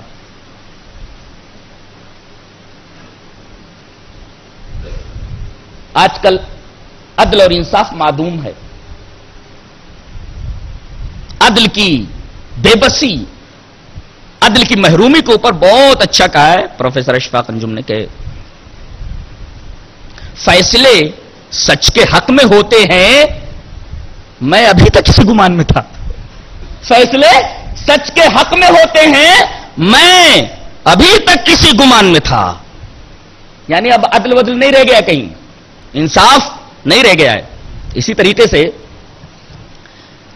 ایک بڑا حسین شعر، میرے ایک دوست ہیں بہت اچھے شاعر ہیں، لعیق نام ہے ان کا، لعیق ہاشمی، بہت اچھا کہتے ہیں۔ دیکھو اس میں اسٹوڈنٹس کے لیے اور وہ لوگ جو قلت وسائل کا رونا روتے کہ ہمارے پاس وسائل نہیں، ہم منزل تک کیسے پہنچے، اور اسی طریقے سے بدر کا بڑا اچھا نقشہ کھینچا ہے۔ کہتا ہے کسی صورت مخالف موج کو ہموار کرنا ہے، کسی صورت مخالف موج کو ہموار کرنا ہے، مجھے کاغذ کی کشتی سے سمندر پار کرنا ہے۔ تو کمال یہ نہیں ہے کہ آپ کے پاس بڑی بڑی کشتیاں ہوں تب آپ سمندر پار کریں، کمال تو یہ ہے کہ کاغذ کی کشتی پر بیٹھ کر کے سمندر پار کریں۔ مسلمانوں کے پاس اسلحے کم تھے، تعداد بھی بڑی قلیل تھی، 309 تھے، لیکن حوصلہ تھا ان کے اندر، انسپائریشن تھا نبی کریم صلی اللہ علیہ وسلم کی طرف سے، انہوں نے کاغذ کی کشتی پر بیٹھ کر کے سمندر پار کر لیا۔ قلت وسائل کے باوجود انہوں نے ایک لشکر جرار کے اوپر فتح پائی۔ اور ایک شعر تو مقیم اثر بیاولی کا، بہت عظیم الشان شاعر ہے ہمارے مالیگاؤں کا، تقریباً 80 دیوانوں کا حامل ہے، وہ ماورا جدیدی شاعر کہا جاتا ہے۔ کتنا حسین شعر کہا اس نے، رات کے پہلو میں ہو یا دن کے دامن میں خطا، رات کے پہلو میں ہو یا دن کے دامن میں خطا، کوئی دستک دے ہی جاتا ہے در احساس پر۔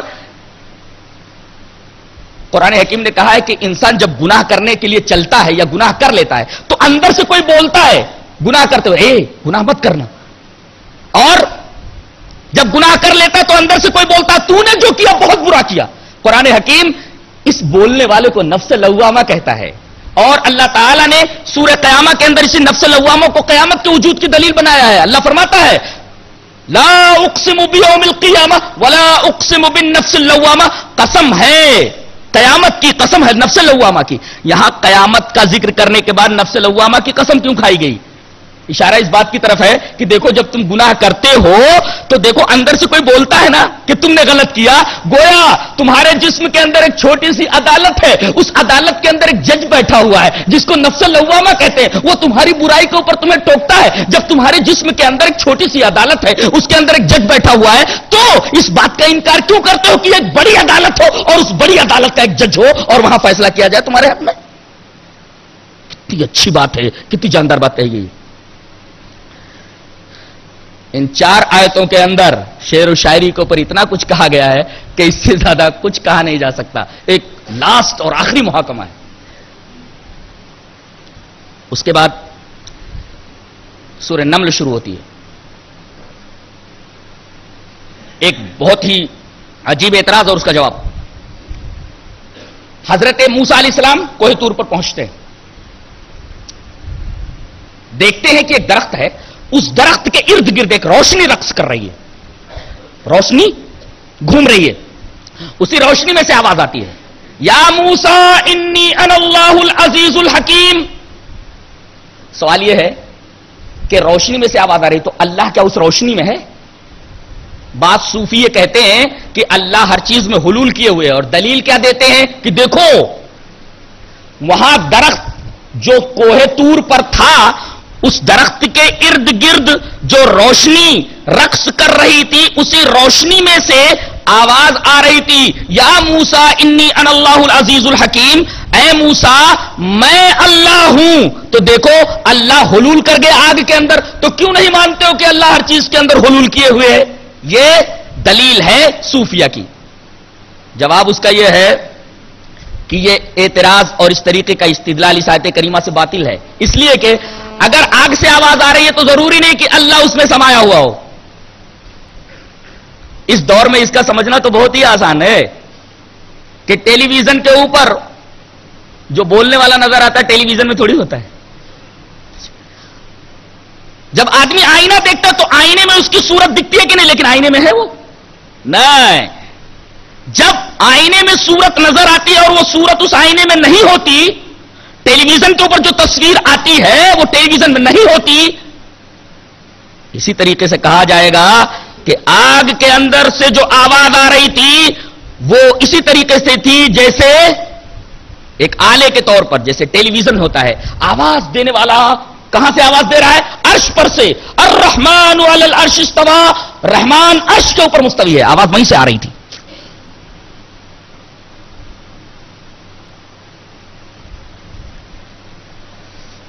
اس کے بعد فرمایا جا رہا ہے کہ بایولوجی نے بہت زیادہ ترقی کر لی ہے نا،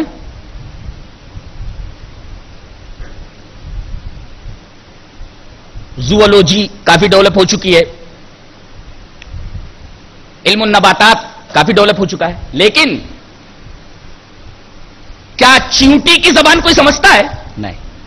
لیکن ہم نے اپنے ایک پیغمبر کو چیونٹی کی زبان، پرندوں کی زبان سمجھنے کا ملکہ عطا فرمایا تھا۔ ابھی زوولوجی اس مقام تک نہیں پہنچی ہے۔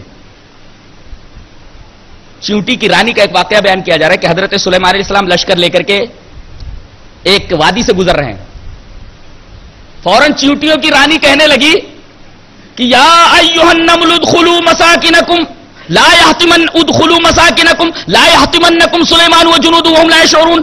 چیونٹی کی رانی نے کہا کہ سب کے سب اپنے اپنے بلوں میں داخل ہو جاؤ، کہیں ایسا نہ ہو کہ لاشعوری طور پر سلیمان اور ان کا لشکر تمہیں روٹ ڈالے۔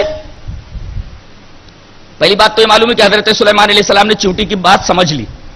دوسرے یہ بات معلوم ہوا کہ بادشاہ حقیقت میں وہی ہوتا ہے جو رعایا کا بہت زیادہ خیر خواہ ہو، ان کے مال کا خیال رکھے، ان کی جان کا خیال رکھے، اور خاص طور سے تو بہترین حکمراں وہ ہے جو اپنی رعایا، اپنے ملک میں رہنے والوں کی جان کا سب سے زیادہ خیال رکھے، انسانی جانوں کا احترام، رعایا کی جانوں کا احترام سب سے زیادہ کرے۔ دیکھو چیونٹی کی رانی نے کیا کہا، حاکم نے کیا کہا کہ چلو اپنے اپنے بلوں میں داخل ہو جاؤ، کہیں تم مر نہ جاؤ پیروں کے نیچے آ کر کے۔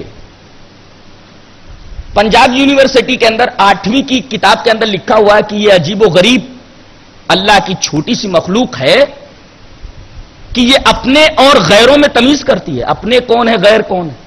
اچھی بات. اور اسی طریقے سے ان کے ہاں جھوٹ بہت بڑا گناہ سمجھا جاتا ہے.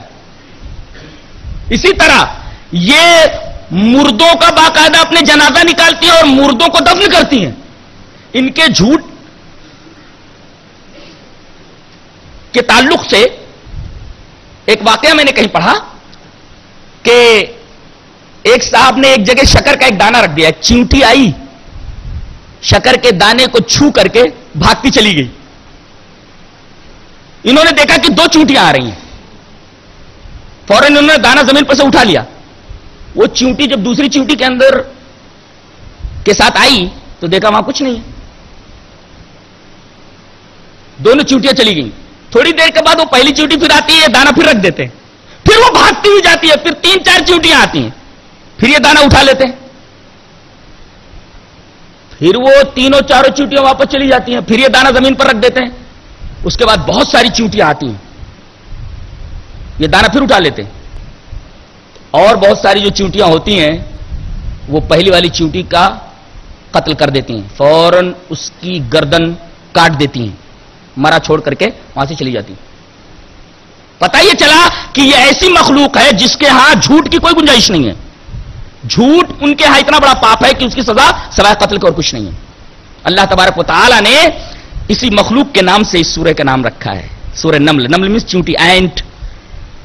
مشہور بایولوجسٹ، دنیا کا مشہور بایولوجسٹ جس کی کتابوں کے ترجمے دنیا کی تمام زندہ زبانوں میں ہے، ہارون یحییٰ. ان کی ایک کتاب اسی موضوع کے اوپر ہے، دا میریکل ان دا اینٹس. پڑھنے جیسا ہے. اردو میں اس کا ٹرانسلیشن بھی ہو چکا ہے، انگریزی میں اوریجنل ہے. دا میریکل ان دا اینٹس، چیونٹی میں معجزہ. اور پوری کتاب صرف چیونٹی کے اوپر ہے. اللہ اکبر. اتنی عجیب و غریب مخلوق ہے. اللہ تبارک و تعالیٰ نے اسی وجہ سے اس چھوٹی سی مخلوق کے نام سے ایک سورہ کریمہ کا نام رکھا ہے. اس کے بعد ہدہد کا واقعہ بیان کیا جا رہا ہے. حضرت سلیمان علیہ السلام نے نظر کی تفتیش کی تو دیکھا کہ ہدہد غائب ہے. سارے لوگ موجود ہیں، ہدہد غائب ہے. وَتَفَقَّدَ الطَّيْرَ فَقَالَ مَا لِيَ لَا أَرَى الْهُدُودَ. کیا بات ہے، میں ہدہد کو نہیں دیکھ رہا. سوال یہ پیدا ہوتا ہے کہ اتنا بڑا بادشاہ ایک چھوٹی سی مخلوق کے بارے میں ایسی پرشش کر رہا ہے، سوال کر رہا ہے. جواب اس کا یہ ہے کہ بہترین حکمراں وہ ہوتے ہیں جو بڑی بڑی باتوں پر نظر رکھنے کے ساتھ ساتھ چھوٹی چھوٹی باتوں پر بھی نظر رکھیں. جی. اور اچھا حکمراں وہ ہوتا ہے جو بڑی بڑی باتوں کی تفتیش کروائے، چھوٹی چھوٹی باتوں کی بھی تفتیش کرائے. اس لیے کہ کبھی کبھی ایک چنگاری پورے جنگل کو جلانے کے لیے کافی ہوتی ہے. دیکھا تفتیش کے بعد کہ وہ ملا نہیں، کہا کہ بغیر بتائے چلا گیا ہے، بہت بڑا مجرم ہے، وہ اس نے بہت بڑا جرم کیا ہے. لَوْ عَذِّبَنَّهُ عَذَابًا شَدِيدًا أَوْ لَأَذْبَحَنَّهُ أَوْ لَيَأْتِيَنِّي بِسُلْطَانٍ مُبِينٍ. کیا بات کہی گئی. اس کو ضرور بھی ضرور سزا دوں گا. ضرور بھی ضرور سزا دوں گا کیا مطلب؟ یعنی اگر جرم میں کوئی ماخوذ پایا جائے تو ضرور بھی ضرور اس کو سزا دی جائے. مجرم کو قرار واقعی سزا دی جائے تاکہ دوسرے لوگ اس کے فتنے سے محفوظ رہے، اس کے پنجے ظلم و استبداد سے محفوظ رہیں اور وہ لوگوں کے لیے عبرت کا نمونہ بن جائے.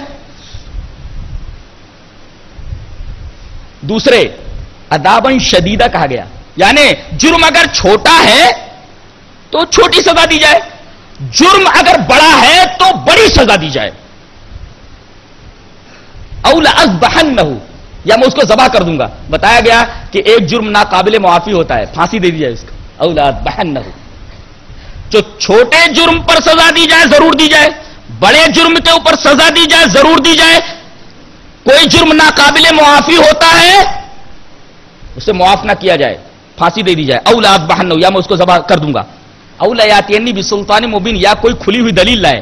بتایا گیا کہ جرم جب تک ثابت نہ ہو تب تک فریق مخالف کو بولنے کا موقع دیا جائے، اپنی صفائی میں کچھ کہنے کا موقع دیا جائے. اور دلیل لائے وہ الجھی ہوئی دلیل نہیں، کمپلیکیٹڈ پروف نہیں، بالکل واضح پروف ہوتا ہے، ٹرانسپیرنٹ ہونا چاہیے، بالکل واضح، صاف و شفاف ہونا چاہیے، واضح ہونا چاہیے بالکل وہ پروف. بات ہو ہی رہی تھی. فمکث غیر بعید فقال احطت بما لم تحط به وجئتک من سبأ بنبأ یقین. ابھی بات ہو ہی رہی تھی کہ اڑتا اڑتا آیا، کہا کہ اچھا آ گئے ہو، کہا کہ حضرت ایک بات سنیے، مجھے ایسی بات کا علم ہے، اس کا علم آپ کو نہیں ہے. اس کا مطلب پرندوں کو بھی اس بات کا یقین ہوتا ہے کہ نبی غیب کا علم نہیں جانتا، علم غیب نہیں رکھتا. پرندے نے کہا میں جو جانتا ہوں وہ آپ کو معلوم نہیں ہے. کہاں گیا تھا؟ کہا کہ وجیت من سبع بنبأ یقین، شہر سبا گیا تھا. کہا یروشلم سے شہر سبا چلا گیا تھا، یہاں سے تو 2000 کلومیٹر ہے، 2000 میل ہے یہاں سے، 2000 میل ہے یہاں سے یروشلم سے شہر سبا. کہا کہ جی ہاں وہاں گیا تھا میں. حضرت سلیمان علیہ السلام کی حکومت جنوں کے اوپر بھی تھی، ان سے بوجھل کام لیا کرتے تھے اور پرندوں سے پیغام رسانی کا. کہا کہ تم نے کیا دیکھا؟ کہا کہ حضرت میں نے بڑی عجیب بات دیکھا کہ وہاں پر ایک عورت حکومت کرتی ہے. اس کا مطلب عورت کی حکمرانی درست نہیں ہے، ورنہ پرندے کو عورت کی حکمرانی پر تعجب نہ ہوتا. یعنی اگر پرندوں کو زبان دے دی جائے تو عورت کی حکمرانی کے خلاف لمبی چوڑی تقریر کر دے گا. یہ صحیح نہیں ہے جی. اسے تعجب اس بات پر ہوا کہ عورت حکمرانی کر رہی. اور دوسرے اس نے یہ کہا کہ وہ اوتیت من کل شیء ولہا عرش عظیم، کہ اسے ہر چیز عطا کر دی گئی ہے. کیا ہے جو اس کے پاس نہیں ہے؟ اللہ کا دیا سب کچھ ہے اس کے پاس. اور وہ ایک بڑے تخت کے اوپر بیٹھتی ہے، ولہا عرش عظیم، بہت بڑے تخت کے اوپر بیٹھتی ہے. لیکن حضرت ایک بات ہے، پوری قوم کو شیطان نے شمس پرستی میں، سورج پرستی میں لگا رکھا ہے. یہ اللہ کو سجدہ کیوں نہیں کرتے؟ سورج کو سجدہ کرتے. اس کا مطلب اگر کسی پرندے کو، چھوٹے سے پرندے کو زبان دے دی جائے تو وہ شرک کے خلاف تقریر کرے گا اور لمبی چوڑی تقریر کرے گا کہ اللہ کے علاوہ کسی کو سجدہ روا نہیں ہے. یہ پرندے کا عقیدہ، یہ پرندے کا یقین ہے. اور پوری کائنات کے بارے میں آپ دیکھیے، پوری کائنات اللہ تبارک تعالیٰ کو سجدہ کر رہی ہے. اب بتائیے کہ اگر انسان اللہ کے علاوہ کسی کو سجدہ کرنے لگے تو پوری کائنات سے کٹ کر رہ جاتا ہے. پوری کائنات اللہ کو سجدہ کر رہی ہے تکوینی طور پر. انسان اگر اللہ کا سجدہ نہ کرے، اللہ کو سجدہ نہ کرے، غیر کو سجدہ کرنے لگے، گویا کہ وہ پوری کائنات سے کٹ جاتا ہے. پوری کائنات اس کی دشمن اور وہ پوری کائنات کا دشمن، ایسا ہو جاتا ہے. پوری کائنات کہے گی ارے ہم سب اللہ کو سجدہ کر رہے ہیں، یہ کون ہوتا ہے دوسرے کا سجدہ کرنے والا؟ پوری کائنات اس کے مخالف ہو جاتی ہے. کتنی عجیب بات ہے، پوری کائنات سے کٹ جاتا ہے مشرک. تاکہ یہ خط لے جا، اور شہر سبا میں خاص جب رانی کی کچہری لگے دربار میں، یہ خط ڈال دینا. خط کی شروعات کیسے ہوتی ہے؟ وَإِنَّهُ مِن سُلَيْمَانَ وَإِنَّهُ بِسْمِ اللَّهِ الرَّحْمَنِ الرَّحِيمِ. بعض لوگ اپنے خطوں میں لکھتے 786 بِسْمِهِ تَعَالَى. نہیں، خطوں میں پہلے لکھو بسم اللہ الرحمن الرحیم. کہتے ہیں کہ بعض اللہ کے نافرمانوں کے پاس خطوط پہنچتے ہیں، وہ اس کی بے حرمتی کریں گے. یہ حضرت سلیمان علیہ السلام کو معلوم نہیں تھا، نبی کریم صلی اللہ علیہ وسلم کو یہ بات معلوم نہیں تھی.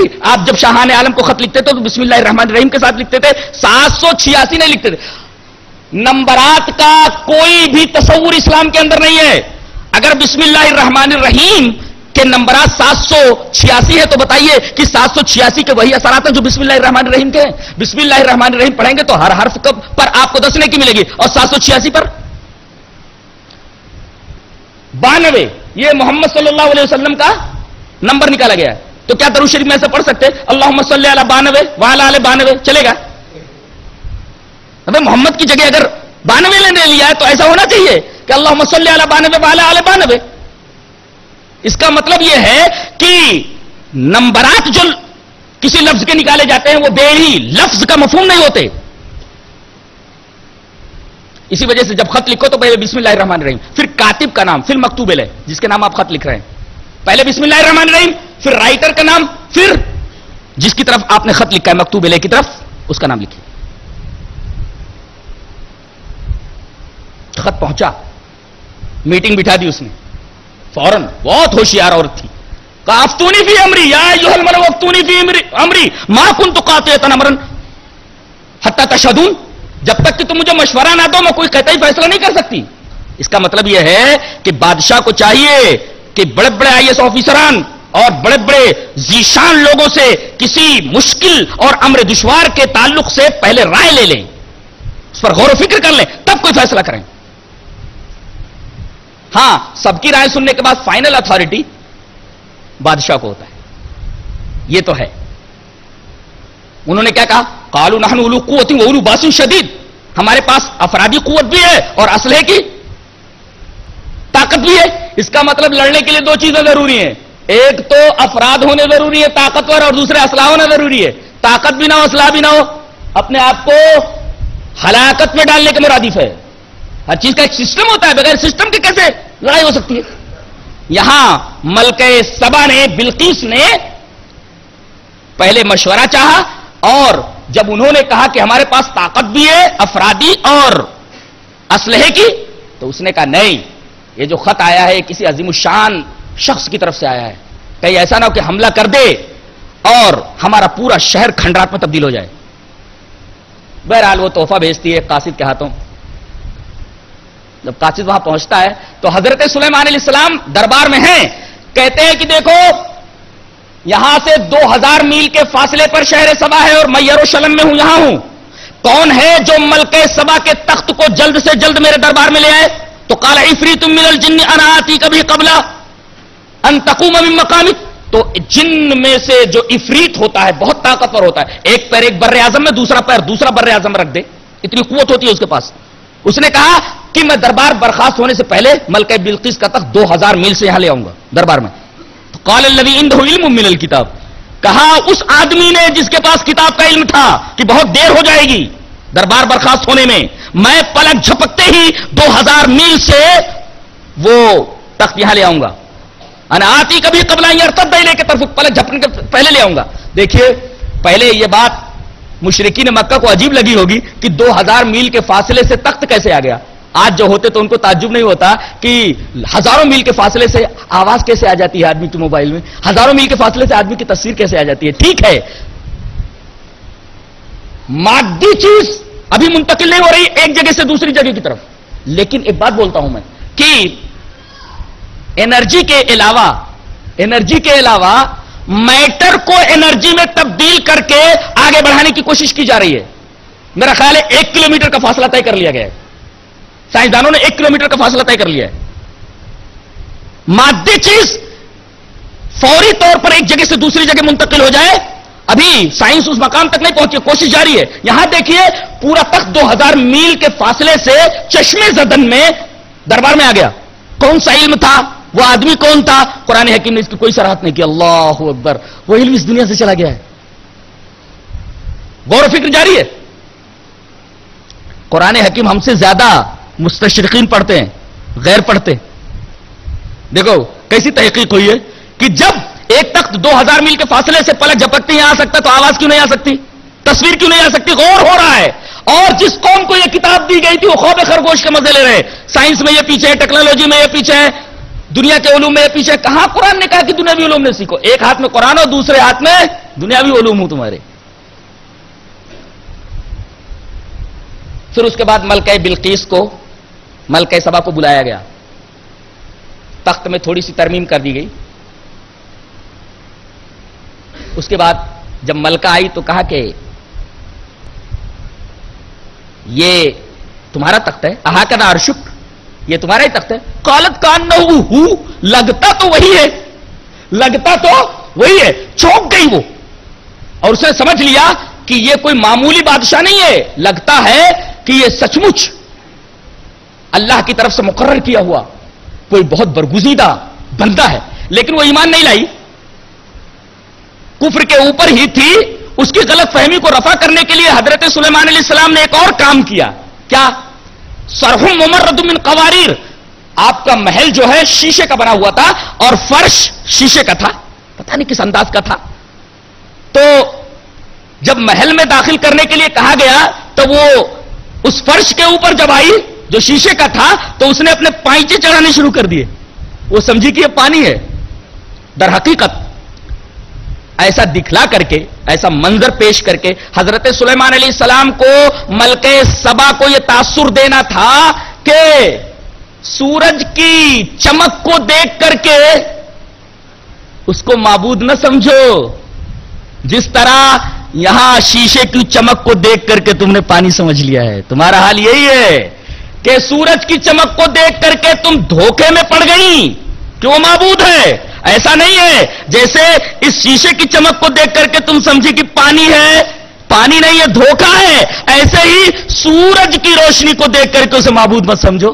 کتنا بہترین انداز ہے توحید پیش کرنے کا، وہ بھی پریکٹیکلی توحید کو پیش کر رہے ہوں.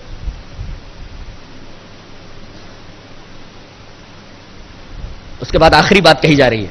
اللہ تبارک و تعالیٰ کہہ رہے ہیں، ارشاد فرما رہے ہیں، اللہ خیر اما یشرکون. ایک بات تم لوگوں کے سامنے رکھی جا رہی ہے، یہ بولو کہ تمہارے معبود بہتر ہیں یا اللہ.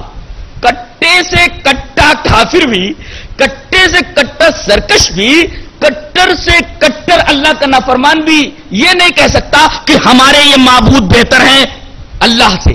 تو جب معاملہ یہ ہے کہ تم یہ نہیں بول سکتے کہ یہ ہمارے معبود اللہ سے بہتر ہیں، تو تمہاری عقل پر پتھر پڑے. تم بہتر کو چھوڑ کر کے بدتر کے پیچھے کیوں پڑے ہوئے ہو؟ بہتر کی عبادت کرنے کے بجائے بدتر کی عبادت کیوں کر رہے ہو؟ یہ رہا 19ویں پارے کا خلاصہ.